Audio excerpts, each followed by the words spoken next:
Chapter 19. I came on deck to find the ghost, heading up close on the port tack and cutting in to windward of a familiar spritsail close hauled on the same tack ahead of us. All hands were on deck, for they knew that something was to happen when Leach and Johnson were dragged aboard. It was 4 bells. Lewis came aft to relieve the wheel. There was a dampness in the air, and I noticed he had on his oilskins. "What are we going to have?" I asked him. "A healthy young slip of a gale from the breath of it, sir," he answered, "with a splatter of rain just to wet our gills and no more."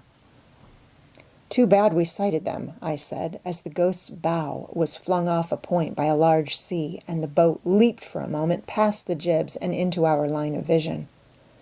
Lewis gave a spoke and temporized. "They'd never have made the land, sir, I'm thinking." "Think not?" I queried. "No, sir. Did you feel that?" A puff had caught the schooner, and he was forced to put the wheel up rapidly to keep her out of the wind. "'Tis no eggshell'll float on this sea an hour come, and it's stroke of luck for them we're here to pick 'em up." Wolf Larson strode aft from amidships where he had been talking with the rescued men. The cat-like springiness in his tread was a little more pronounced than usual, and his eyes were bright and snappy. "3 oilers and a 4th engineer," was his greeting. "But we'll make sailors out of them, or boat pullers at any rate. Now, what of the lady?" I know not why, but I was aware of a twinge or pang like the cut of a knife when he mentioned her. I thought it a certain silly fastidiousness on my part, but it persisted in spite of me, and I merely shrugged my shoulders in answer. Wolf Larson pursed his lips in a long, quizzical whistle. "What's her name, then?" he demanded. "I don't know," I replied. "She is asleep. She was very tired. In fact, I am waiting to hear the news from you. What vessel was it?" "Mail steamer," he answered shortly. "The city of Tokyo, from Frisco, bound for Yokohama. Disabled in that typhoon. Old tub. Opened up top and bottom like a sieve. They were adrift 4 days, and you don't know who or what she is, eh? Maid, wife, or widow? Well, well." He shook his head in a bantering way and regarded me with laughing eyes. "Are you—" I began. It was on the verge of my tongue to ask if he were going to take the castaways into Yokohama. "Am I what?" he asked. "What do you intend doing with Leach and Johnson?" He shook his head. "Really, Hump, I don't know. You see, with these additions, I've about all the crew I want." "And they've about all the escaping they want," I said. "Why not give them a change of treatment? Take them aboard and deal gently with them. Whatever they have done, they have been hounded into doing." "By me?" "By you," I answered steadily, "and I give you warning, Wolf Larson, that I may forget love of my own life in the desire to kill you if you go too far in maltreating those poor wretches." "Bravo!" he cried. "You do me proud, Hump. You've found your legs with a vengeance. You're quite an individual. You are unfortunate in having your life cast in easy places, but you're developing, and I like you the better for it." His voice and expression changed. His face was serious. "Do you believe in promises?" he asked. "Are they sacred things?" "Of course," I answered. "Then here's the compact," he went on. Consummate actor. "If I promise not to lay my hands upon Leach, will you promise, in turn, not to attempt to kill me?"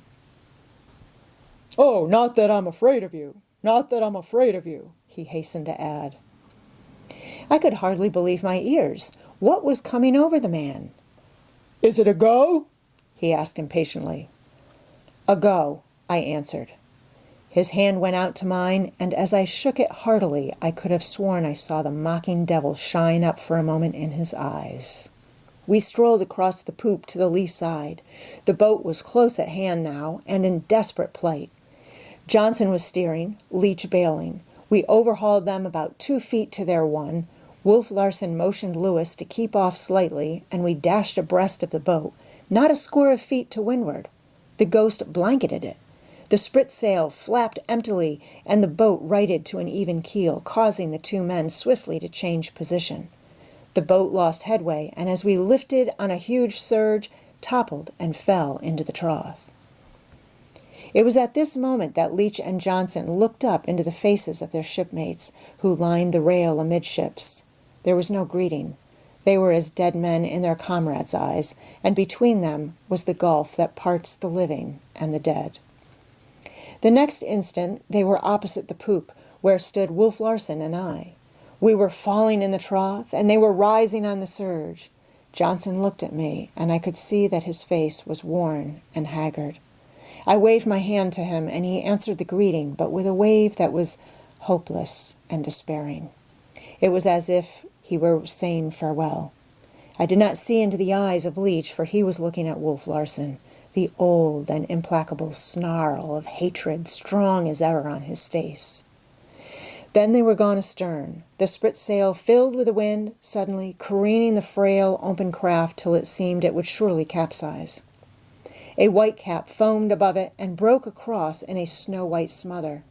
Then the boat emerged, half-swamped, Leach flinging the water out and Johnson clinging to the steering oar, his face white and anxious. Wolf Larson barked a short laugh in my ear and strode away to the weather side of the poop. I expected him to give orders for the Ghost to heave to, but she kept on her course, and he made no sign.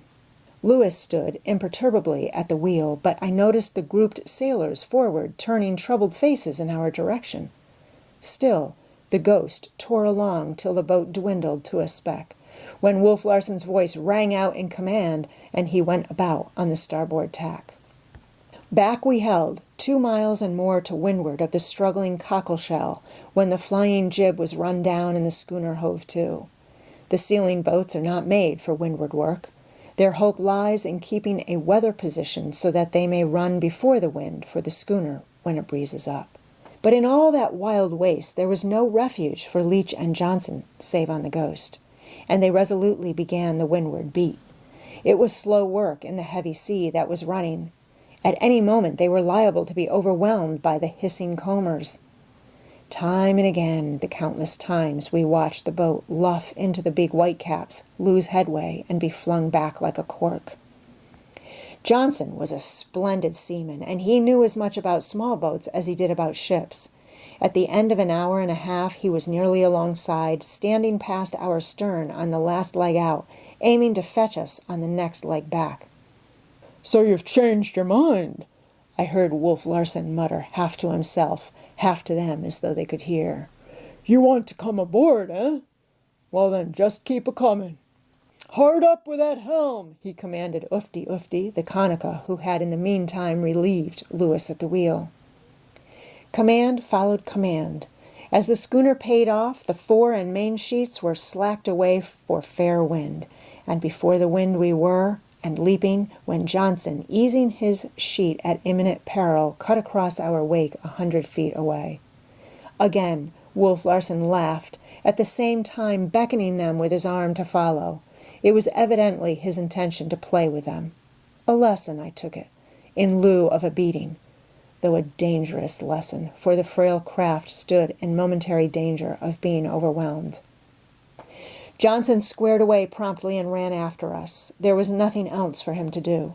Death stalked everywhere, and it was only a matter of time when some one of those many huge seas would fall upon the boat, roll over it, and pass on. "'Tis the fear of death at the hearts of them," Lewis muttered in my ear as I passed forward to see to taking in the flying jib and staysail. "Oh, he'll heave to in a little while and pick them up," I answered cheerfully. "He's bent upon giving them a lesson, that's all." Lewis looked at me shrewdly. "Think so?" he asked. "Surely," I answered. "Don't you?" "I think nothing but of my own skin these days," was his answer. "And 'tis with wonder I'm filled as to the working out of things. A pretty mess that Frisco whiskey got me into, and a prettier mess that woman's got you into aft there. It's myself that knows ye for a blitherin' fool." "What do you mean?" I demanded, for having sped his shaft he was turning away. "What do I mean?" he cried. And it's you that asks me. 'Tis not what I mean, but what the wolf'll mean. The wolf, I said. The wolf. If trouble comes, will you stand by? I asked impulsively, for he had voiced my own fear. Stand by? 'Tis old fat Louis I stand by, and trouble enough it'll be. We're at the beginning of things, I'm telling you, the bare beginning of things. I had not thought you so great a coward, I sneered. He favored me with a contemptuous stare. If I raised never a hand for that poor fool, pointing astern to the tiny sail, do you think I'm hungering for a broken head for a woman I never laid eyes upon before this day? I turned scornfully away and went aft. Better get in those topsails, Mr. Van Weyden, Wolf Larson said as I came on the poop. I felt relief, at least as far as the two men were concerned. It was clear he did not wish to run too far away from them. I picked up hope at the thought and put the order swiftly into execution. I had scarcely opened my mouth to issue the necessary commands when eager men were springing to halyards and downhauls and others were racing aloft. This eagerness on their part was noted by Wolf Larson with a grim smile. Still, we increased our lead, and when the boat had dropped astern several miles, we hove to and waited. All eyes watched it coming, even Wolf Larson's, but he was the only unperturbed man aboard. Louis, gazing fixedly, betrayed a trouble in his face he was not quite able to hide. The boat drew closer and closer, hurling along through the seething green like a thing alive, lifting and sending and uptossing across the huge backed breakers, or disappearing behind them only to rush into sight again and shoot skyward. It seemed impossible that it could continue to live, yet with each dizzying sweep it did achieve the impossible. A rain squall drove past, and out of the flying wet the boat emerged almost upon us. Hard up there! Wolf Larson shouted, himself springing to the wheel and whirling it over. Again, the Ghost sprang away and raced before the wind, and for 2 hours Johnson and Leach pursued us. We hove to and ran away, hove to and ran away, and ever astern the struggling patch of sail tossed skyward and fell into the rushing valleys. It was a quarter of a mile away when a thick squall of rain veiled it from view. It never emerged. The wind blew the air clean again, but no patch of sail broke the troubled surface. I thought I saw, for an instant, the boat's bottom show black in a breaking crest. At the best, that was all. For Johnson and Leach, the travail of existence had ceased. The men remained grouped amidships. No one had gone below, and no one was speaking. Nor were any looks being exchanged. Each man seemed stunned, deeply contemplative, as it were, and not quite sure, trying to realize just what had taken place. Wolf Larson gave them little time for thought. He at once put the Ghost upon her course, a course which meant the seal herd and not Yokohama harbor. But the men were no longer eager as they pulled and hauled, and I heard curses amongst them, which left their lips smothered and as heavy and lifeless as were they. Not so was it with the hunters. Smoke, the irrepressible, related a story, and they descended into the steerage, bellowing with laughter. As I passed to leeward of the galley on my way aft, I was approached by the engineer we had rescued. His face was white. His lips were trembling. "Good God, sir! What kind of a craft is this?" he cried. "You have eyes. You have seen," I answered, almost brutally. What of the pain and fear at my own heart? "Your promise?" I said to Wolf Larson. "I was not thinking of taking them aboard when I made that promise," he answered. "And anyway, you'll agree I've not laid my hands upon them." "Far from it, far from it," he laughed a moment later. I made no reply. I was incapable of speaking. My mind was too confused. I must have time to think, I knew. This woman, sleeping even now in the spare cabin, was a responsibility which I must consider, and the only rational thought that flickered through my mind was that I must do nothing hastily if I were to be any help to her at all.